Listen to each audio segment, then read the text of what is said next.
आज मला करायचा होता रेसिपीचा व्हिडिओ शूट, त्यासाठी एवढ्या भाज्या कट करून घेतल्या. तर तुम्हाला पुढे कळेलच का. त्याआधी ते सकाळी सगळे डबे रिकामे करून घासून काढले, त्यामध्ये किराणा भरून ठेवून दिला.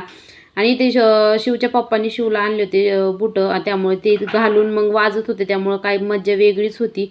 त्यानंतर मग इथे मी सगळ्या लसूण जुडी आणून मग त्यामुळे कुड्या रिकाम्या करून घेतल्या. तुम्ही करता का नक्की कमेंट करून सांगा.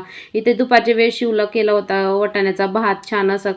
त्यानंतर मग इथे सगळ्या भाज्या मला नीट करायच्या होत्या, त्यामुळे म्हणलं चला आता नीट करून घेवा. इथं शिवच्या पप्पांनी आणलं होतं दुपारी मला चायनीज खाण्यासाठी.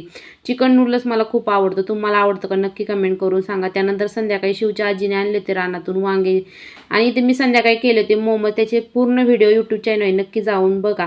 त्यानंतर हे रात्री मोमोज केले होते, ते सकाळी काही शिल्लक होते, त्यामुळे म्हणलं फ्राय करून खावा. आणि इथं मैद्याचं पीठसुद्धा उरलं तर मग त्याची एक रोटी करून घेतली, आणि त्यासोबत मग सॉस खायचा होता, त्यामुळं पण सॉस काय संपला होता. मग बेलण्याने असं टेक्निक वापरून मग सगळा सॉस बाहेर काढून घेतला.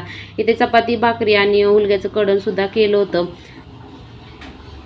सगळाच टोमॅटो सॉस बाहेर काढून घेतला आणि मग छान असे फ्राय केलेले मोमोज खाऊन घेतले. खूप छान असे झाले ते. पूर्ण व्हिडिओ नक्की बघा, चॅनलला सपोर्ट करा. चला भेटूया नेक्स्ट ब्लॉगमध्ये. इथे सेंड करे. बाय.